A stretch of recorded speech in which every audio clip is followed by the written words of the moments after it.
Welcome to the Strong Starts podcast with your hosts, Jessica Whitehead and Sarah Gerber-Kai. Hey, everybody. Welcome back to the Strong Starts podcast. Thank you all for listening, subscribing, and following us on social media. We are at Strong Starts Podcast on Facebook, Instagram, TikTok, and YouTube.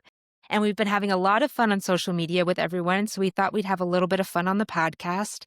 We're going to be introducing some segments over the next few weeks. And the next segment we're going to start with is things we said this week to a kindergartner that we would not say to our coworkers. And I'll kick us off with this week I said, I peed on the floor to a group of students. And I did the classic, put your balls away. Yes, a classic that we will avoid at all costs unless we break out into a fit of giggles. Though I did say this week, make sure you button your pants. And I did ask a kid, do you want me to call your mom? Can you imagine saying that to one of our teachers? And this week I said, do you need to lay down in your fort? I wish I had a fort to lay down in. It'd be pretty nice. And something I wish someone would say to me, first work, then play. Yes, please. That's something I need to hear most days. But I think I have you beat, Jessica. I did ask a student this week, did you poop? Haven't said that to a teacher yet. No, you definitely win. Thanks for not asking that of me this week. Yes, you're welcome. All right, now we're going to dive into a student scenario. It's one that you might have heard before, something similar. It's something like this might be talked about on social media. But we have a student who is in math, in a math class, and this student hates math, even has a learning difficulty in math. And math is a known trigger for this student. This student gets 3 problems in a row wrong on their math assignment, throws their pencil, crumples their paper, tips over their chair, might even start throwing the chair, and tries to run out of the room. The staff that are in that room block the door, and the student then pushes them pretty hard. So the staff move, and the student elopes from the classroom. And if we break that down and into what punitive action that student might receive and why they might get a referral to the office, that action might look like being sent home for the day, and on the referral say something like physical aggression on a staff member, eloping from the designated area. They might even get in-school suspension the next day, and maybe this is marked as a multiple offense. Yeah, and this is an occurrence that feels pretty common, Jessica, K through 12, which might be a surprise to those listeners who are not in education. So let's just kind of break down then what that will look like, that discipline, that follow-up. So student is sent home for the rest of the day. Well, for our elementary school students, that might look like, okay, parents work, so student goes home with a grandparent. Grandparents help the student with that math assignment or catch up on anything that they missed throughout the day, anything that was sent home, and then the student's grounded for the rest of the day to their room. For our secondary students, that might look like, okay, they go home, well, parent works, so the parent's out of the house, kids left home alone, maybe parent took the phone before leaving, but that student can just go over to a friend's house, get on their bike, go over to a friend's house, borrow a phone, maybe engage in some recreational activities. I know I had a lot of students who would disclose to me, oh yeah, I just went home and got high and enjoyed the rest of my day. I'm hanging out with my friends. So that might be what that looks like. And what does the rest of the day look like for the rest of the class? Well, there's some relief for the teacher and their classmates. And that's really reinforcing of the fact that they decided to exclude the student that day. They get this relief. That disruption is gone for the rest of the day. Maybe the class gets through their math lesson quicker, and so they get to do some extra fun math games at the end of the day. And everybody feels very relieved by the decision that the student was sent home. So then that student comes back the next day. Maybe they have in-school suspension. That looks like they get individual help on their math. They get all their work done by lunchtime, and then they spend the rest of the day just independently reading or having some extra assignments on Google Classroom. And this provides a lot of reinforcement for that behavior for that student too, because they get their need met, that need that they initially had to have some support on their math work. Now it gets met through in-school suspension. They get connection because they're one-on-one or in a small group of people for ISS. And so it would be, following those behavior principles, it would be expected that we might see behavior increase. And that's what our data typically shows us, is that those behaviors at least continue or increase because that was reinforcing. Same thing with the teacher. The teacher got the relief by excluding the student from the class. So the teacher's might keep doing the same things that they were doing that led to that exclusion because it's reinforcing. They didn't have disruption for the rest of the day. And interestingly enough, there's also some reinforcement for the administration. They're thanked by staff and teachers for choosing to suspend a student because there was less problem behavior for the rest of the day, fewer disruptions, that feeling of, oh, I finally got to teach in my class. The admin don't have to respond to behavior for the rest of the day because the student was excluded, and they avoid any possible grievances from a teacher or their union as a result of having disruptive behavior in class. So there's a lot of reinforcement that comes by excluding. Yeah, Sarah, and people are sometimes surprised to hear that Mhm. this is, a reinforcement, which by definition increases the future chance that this behavior is going to happen. And so when we see this behavior happening repeatedly, even after being suspended, that means that behavior is being reinforced. They're trying to get out of math class, and that's what we're giving them. So they're going to keep doing it to get that need met. And so when we think of what punitive actions really do, we're not really sure if it's really beneficial to students because data is showing that it's not.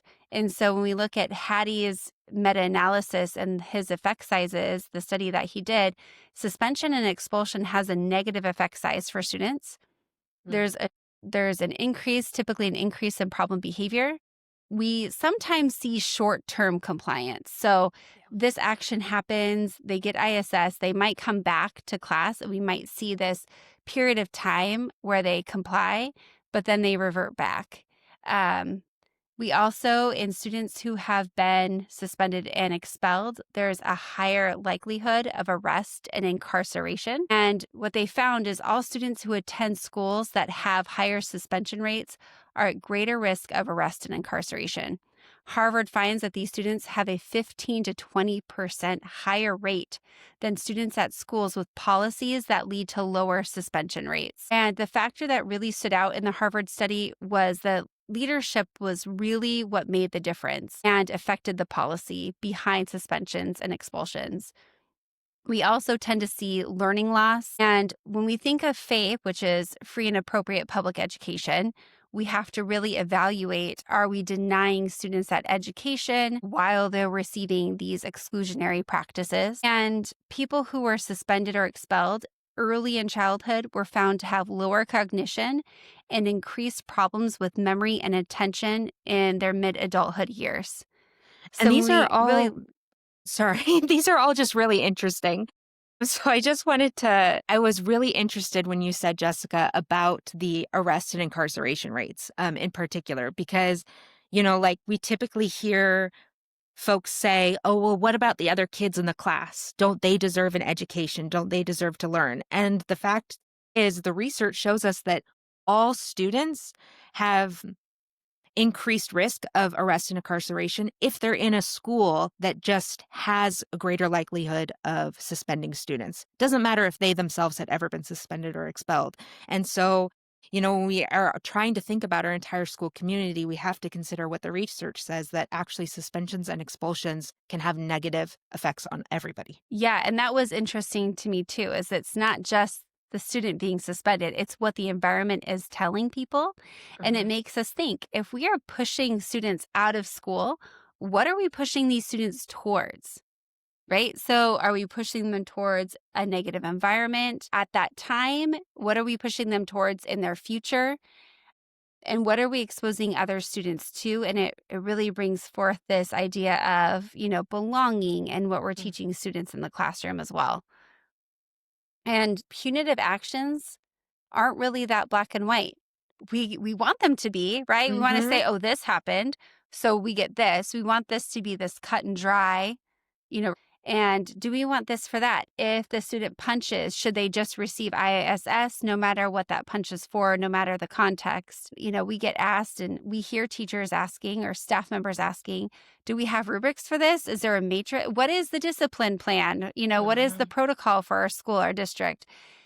But sometimes I wonder if we're taking the time to dig into the why. Yes, we have requirements, right? We can't go around punching people.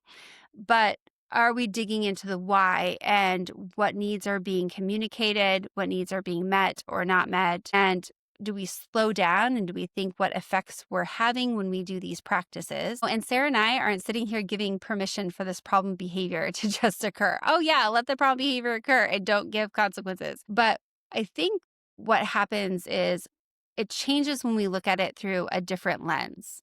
If a student punches a staff member, did we dig into the why? Not that there's an excuse, right? We don't want to excuse punching, but did we look into it? Were they, the student communicating that they needed space and the staff member kept getting into their space? Leave me alone, and we're getting closer and closer to that student versus being meant and a student lashing out and punching a staff member because they're just angry and don't want to do math. So I think when we're looking at it and we have a different viewpoint, sometimes that can lend itself to different ways of responding to behavior. And even when we're looking at the origin of the word discipline, it doesn't mean just laying down the law. The origin of that word is around instruction, training, knowledge. We even think of the word disciple as a student, a follower.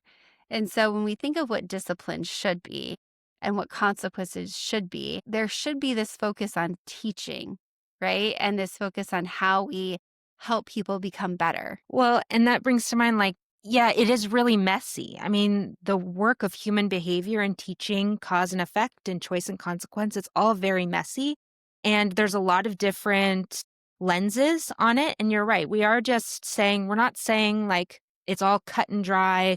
We're going to permit the behavior. We want to, banish all suspensions and expulsions. It's going to be messy. But I like what you're saying about looking at this lens of what are we really trying? What is the end goal of this discipline, even if it is a punitive action? And does that meet the end goal? Does it meet the underlying needs of the student? Does it teach behavior? What do we really want to see? And right now, our data is showing us that suspension and expulsion alone, or those punitive actions alone, do not decrease behavior. And there's other lenses, there's other points of view on this as well in our schools. So let's just get into it. Corporal punishment is still on the books in 17 states. It's still legal in schools, and it's practiced in at least 14 states, as is documented. But spanking and corporal punishment can actually have major effect on brain development. So spanking can alter a child's brain function in the same way as severe forms of abuse can. And this was a little surprising to me because spanking is perfectly legal. There's certain forms of spanking that are not, but for the most part, the general spanking that we think of is legal. And like we said, it's permitted in 14 states. But what Harvard has found in studying the effect of spanking on the brain is that when children are spanked, that there is a higher activity response to perceived threat. So the part of your brain that's responsible for detecting threat, deciding if you're safe or not, and regulating your emotions is larger for children who have been spanked. And the World Health Organization classifies corporal punishment as a violation of children's rights to respect for physical integrity and human dignity, health, development, education, and freedom from torture and other cruel, inhumane, or degrading treatment or punishment. And that's really interesting that, you don't realize sometimes that corporal punishment is still legal. I know that there has been talks about banning corporal punishment, and it's crazy to me that it hasn't happened yet, especially with all the data and research about the harm it does, for people, and that it could just be done in schools. I mean, I've been in a place as a teacher that what if I write a permission slip that says you're allowed to spank my child? I'm still not gonna, Right. And so it does kind of bridge this parenting style piece, right? Absolutely. Yeah. And so parents still parent the way they parent. And so that does affect too, it does affect the student. And it kind of thinks about, what is even fair in this whole thing? So the word fair comes up when we talk about, punishment practices, discipline practices, consequences, what we're expecting from children in schools. And this question has come up a lot. What is fair anyway? So when we're doing all these things, what is fair to us? What is fair to the student? And that just that definition of fair is so interesting because we don't think of fair as everyone getting the same thing, right? It's oh, it's not fair that he has this or she has this. That's so weird. It's like if I have a pair of shoes and they're size 9 shoes, and is it fair for everyone to have size 9 women's shoes, Right. And so there isn't always everyone having the same thing. We're really trying to give people what they need. And so when discipline happens and these punitive actions happen, are we teaching? Are we working on what the needs are that weren't met in the first place and why we got to the behavior we got to? And what are we telling kids? Are we telling kids we want them to hurt the way others hurt? You did this, and so now you get this because you did this to somebody else. And so, what does that mean? And what message does that send? And we see a lot of school districts across the country changing their practices as they're learning about this research and they're learning about what these practices do to children. And also, I should say, do to adults too, because sometimes it doesn't feel good to us when we do these things. I know I've lost sleep over plenty of incidents, but Oakland Unified School District, they're a big one. They're one of the first school districts to eliminate suspension and expulsion for things like disruption and willful compliance. So students choosing not to do something. And they've also implemented restorative practices in all schools. And if you're interested in restorative practice, I highly recommend that you check out Oakland Unified School District and their website. They have so many good resources. In Kern County, California, they've required mandatory training for teachers and staff. And they've also held public forums regarding their discipline data. So they've been very transparent and they've been working on educating their staff. In Connecticut, they also prohibit out-of-school suspension and expulsion in pre-K to 2 unless for violent incidents, weapons, or drugs. And in Oregon, there's no out-of-school suspensions for K through 5 unless incidents of the same, like violence, drugs, weapons. In Oakland schools, with a restorative justice coordinator, student suspensions dropped by approximately 20 percentage points within 3 years. So it did take time to see change, and they had to work very hard at it. But after 3 years, they've been seeing a lot of improvement. And change doesn't happen overnight. So studies who look at schools with 1 year or less of implementations, they don't see as much effect. We have to stick it out and we have to look long term. And that does happen, right? We say, oh, we tried it for this amount of time and it wasn't working. You got to stick it out and you got to put forth a lot of effort into that. Yeah. Well, and that just shows the importance of investing in having some of those hard conversations about the philosophical underpinnings of these restorative practices versus the other ways of doing discipline and consequence, because it is something that staff are going to have to really stick out even through that messy middle. And it would probably be helpful for us to say, states hold most of the control in terms of suspension and expulsion policy. There are, federally suspensions and expulsions happen for bringing firearms to school, weapons, but besides that, states have a lot of control over those policies. So what do we stand to lose by, not critically evaluating our policies? Well, we went over some of the research, and there's a large impact that it's going to have on students if we continue with zero tolerance, harsh suspension and expulsion policies. But what harm would it really do us to look at implementing some of these restorative practices system-wide? There's research that shows that restorative practices, using that restorative model in our schools, has the potential for decreasing problem behavior over time, for improving school climate. That's been found through staff and student surveys that it's improved school climate, improved GPAs. Students report fewer depressive symptoms, less sleep deprivation, less substance use, illness, absences, victimization, gang membership. And then, of course, fewer and shorter suspensions are being reported by those schools that have the full model of a system-wide restorative justice model implemented in their schools. So there's a lot to be gained by at least exploring this idea of restorative practices in our schools instead of solely punitive actions. We're going to go into just a little bit about restorative practices, what they are, but definitely, like Jessica said, if you're interested, really check out Oakland Unified. They have a lot of resources. But generally speaking, restorative practices is a term for a collection of practices that aim to build relationships, to deliver social emotional learning, and conflict resolution.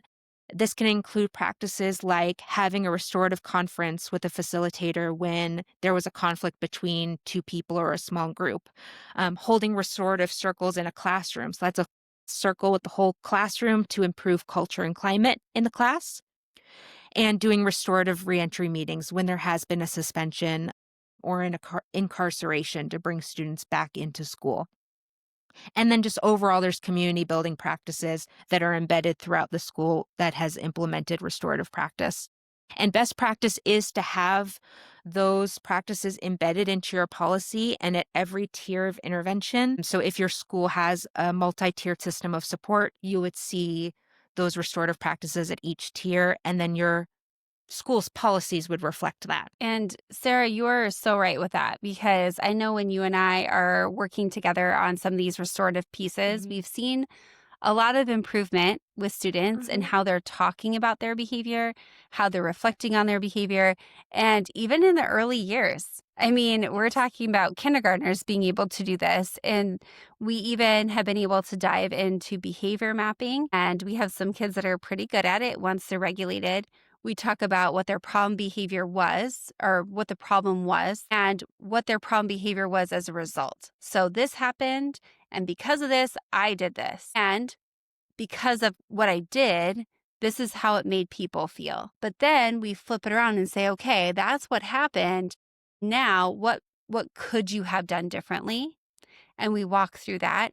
And then we also get to a point, sometimes it takes a lot of prompting, get to a point of, if you did it that way, how could they feel different? And that has really helped support the restorative practices piece. And we have kids that they sit down and they work through this. And like I said, it can take some prompting, but we do see a difference in what they're thinking and how they're talking about behavior.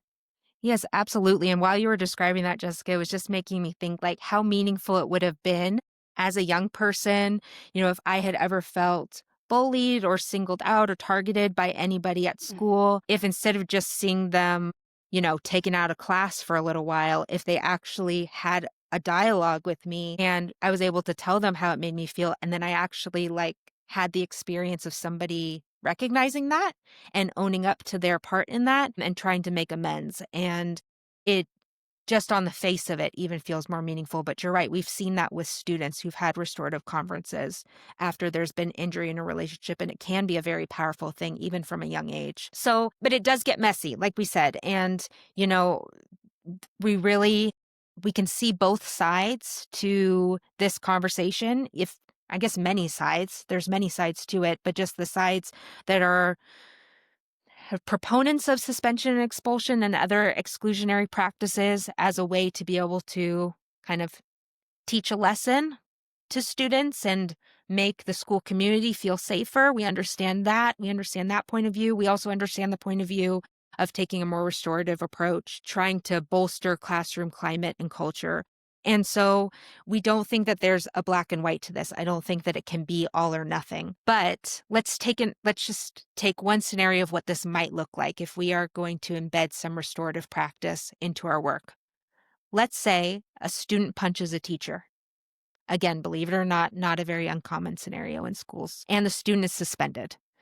The school's policy says that anytime a student uses violence, that they will be suspended. So the student's suspended. But then, because their policy incorporates some of those restorative practices, they hold a restorative conference upon reentry.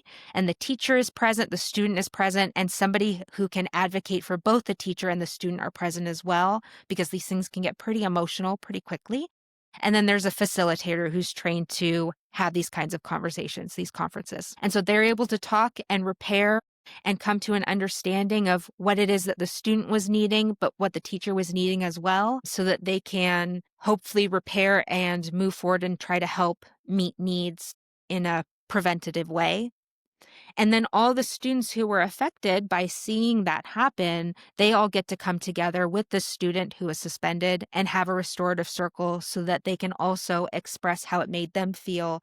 The student who punched the teacher can hear that as well, and they can help to all come to some kind of understanding about the impact of these actions on the whole classroom community. And then kind of taking a step back and looking at the system as a whole is looking at this. And if this is a pattern of behavior, then the appropriate stakeholders are evaluating the underlying needs of that student to understand the behavior and make a plan to meet those needs early. And if students and staff continue to be afraid or nervous to come to school or whatever it might be, then there's ongoing restorative circles with the class to repair what was ruptured. And that's pretty common. I would imagine that would be pretty likely if there was that type of violence to occur. There's also skill building then that's provided to the student, reteaching that can happen on behavior for the student who is suspended to address those underlying lagging skills. And then all the while, administration, the district, the state as a whole is reviewing and updating policy and procedure as gaps are uncovered through this process so that we can meet needs early and find opportunities to be restorative rather than punitive. But like we said, it really can't be all or nothing. We don't imagine a scenario in which we would say that it was all or nothing. No, and we also are not saying all of this is easy. So it takes work. And there's definitely ways we can do this, but it really, if it's structured the way it's supposed to be structured, it can really be this community building experience. And it can also help repair these relationships and create this sense of belonging. Like, yes, you do belong here, and here's how we work together. And we have these, we have this relationship building school-wide. We have this culture around holding circles, talking about feelings, the way we, have to repair these broken relationships. We see definitely a different feel, or we feel different in our schools. And you can feel it in classrooms that are doing these practices. But really what we want to is not only to do this within our schools, but increase this knowledge within our community. And we're talking about parents and stakeholders that have this buy-in to education and understanding that there's so many benefits to doing this, that we're not just going to, discipline compliance into people, right? We're going to actually work with people. We're going to have these vulnerable conversations. And it's really creates this great sense of community with everybody when we can all do that together. Yeah, you're absolutely right, Jessica. And I appreciate you mentioning about these vulnerable conversations and the kind of courage and resilience that it takes to have these.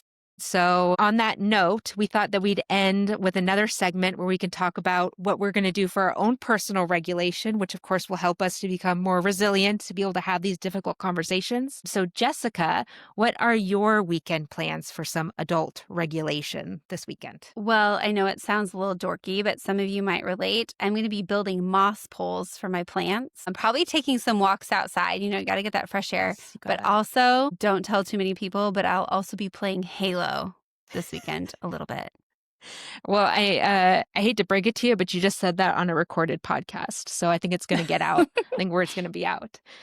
Well, my plans for some self-regulation this weekend are I'm going to go get a tattoo. I'm going to go have some ink therapy this weekend and just chill out on a table. All right. So until next time, thanks for listening. Make sure you subscribe wherever you get podcasts and follow us at Strong Starts Podcast on Facebook, Instagram, TikTok, and YouTube.